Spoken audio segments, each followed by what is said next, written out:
Hi guys, so this is my video where I'm going to just teach you some fail-safe ways to make sure your QR code scans. So before you contact support, please make sure that you refer to this video and the cheat sheet that I'm going to be uploading. It will be below this training video.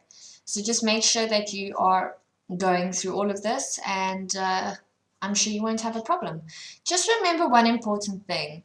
The custom QR code design is not an exact science. So you need to play around with your codes. You need to understand the market that you're in. Not every single custom QR code design will scan, and you need to be able to tell that to your clients. But by following these fail-safe ways, I'm sure you'll understand it a lot better and know the limitations that you'll have or how far you can push with our custom QR code designs. So the first thing is QR code generator. We always use qrbreeder.com. We've tested it with our actions. They work like the bomb. They use it uses the Google QR code generator tool, which is really excellent and a fantastic value. So until we create and implement, upload the QR code generator for instant QR, just use this. You can certainly test with different generators, but I can't assure you 100% that it will work. Okay, I know 100% this will work. Scan all of my QR code designs in my front page. I'm also going to put up a page where I put tutorials and stuff like that for making different QR code designs in the membership page. I've got a lot of stuff planned. So yeah, just scan a couple of these babies and they will all scan in. They will definitely all scan in. I've tested them, so don't worry about that. Okay, so the second thing is correction level. Do not put it on low, make sure it's on high.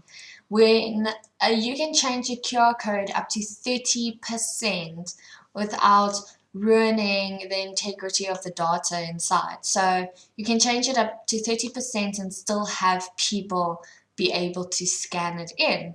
If you have it on low, there's a lower chance. You see, there's a much lower chance that you will be able to scan in your QR code. So make sure that it's on high, please. This is very important. The second thing is the URL length. People have been emailing me with long URL domains like this and stuff like this and expecting these babies to scan. You know what? It's not possible. I tell my clients all the time, if you have a URL domain name longer than 7 characters, I do not do it unless I shorten the URL for you. So here's the URL shortener. We're going to have that already done systematically for you in our generator, so you won't even have to worry about that. It's very good practice. I always tell my clients I'm going to shorten URL. If they do put a big fuss about it, I make sure that their URL is less than 7 characters long, and only then do I do it. But I first create it with a shortened URL. That's just good QR code practice. So make sure that your URL is shortened. Okay. The colors. Now this is interesting and I want to show you guys something. Hold on a second. I just have a second step open so I don't have to go through the first step constantly. It's also very handy for debugging and stuff like that. Or for instance, if you're recreating the same URL but just in different designs for a company which is mockups and stuff, I'll be discussing that in a future video. It is taking a bit longer to do, obviously because I am on Camtasia, so it's not going to open up as quickly as if there was no Camtasia running in the background.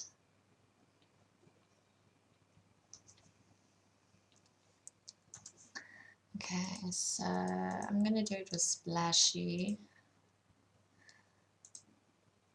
Let's take a look. I'm going to show you guys something very interesting. At least I think it's interesting. What's important to remember about your colors is that QR code scanners don't see colors. They don't register colors at all. They're actually scanning QR codes in shades of gray. So the lighter your colors, the lighter the gray, the more difficult it is for your QR code to be able to be scanned. I'm going to show you a perfect example now. I'm actually going to show you exactly how the QR code scanners read your QR code. So that will hopefully help you guys work out how light your colors are. If they're too light, you know, how far you can push it and stuff. So it's definitely something interesting, and just pay attention. I'm just going to let this finish generating. Unfortunately, with Camtasia, it does take a wee bit longer. Okay, so this is a perfect example.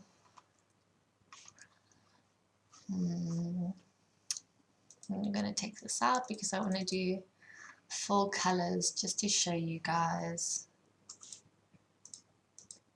Okay, so let's save this. I've got that as an example there. Okay, now let's make another one. Let's do something ridiculously light. There we go, pastel green. Now, grayscale, okay, discard. There we go, check how light this gray is. It's going to be extremely difficult for this to scan in with the generator. It's almost identical to the white, if you think about it. And now let's do this one. And there we go, you see the red is much darker, so it's darker gray, which means your QR code will be able to scan it in better. So that's another important thing to remember. Resizing. I never even thought about this until I saw one of my buyers actually make this mistake. I'm going to show you guys now what he did. Okay, so let's open new. Now let's open it on 1000 by 1000 pad. I just want to do this.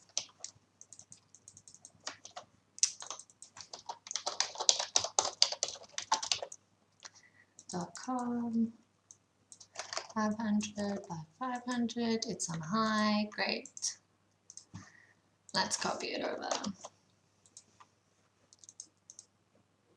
Now, what's happening? Some people are doing this. They're resizing their QR codes to fit the PSD. It's not going to scan in. What are you doing? You're creating the boxes larger. You're ruining the integrity of the code. It will customize it, but it will not scan in. So just be careful about it. That's why we've got the shrink it function. If you want to provide your, your clients with a smaller version, don't resize, please, guys. It's really dangerous, and there's probably a big reason why your QR codes can't scan in. So there we go. And then the last thing is QR code scanners. What QR code scanner are you using? Because not all QR code scanners are created equal. Just remember that. In this cheat sheet that I recommend, I give you the recommended scanners that you should use. It is a very good practice. You'll see it. I mean, I'm sure you've seen flyers or marketing material with QR codes where they actually tell you what scanners you should use. So it is good practice to educate your clients and tell them, okay, you must tell your business clients to educate their clients that they must use the proper scanners, because some scanners are great, some scanners are really, really bad. So just keep that in mind. If you still have problems, shoot me an email off at support@instantqrrevolution.com and we'll get back to you. Thanks, guys.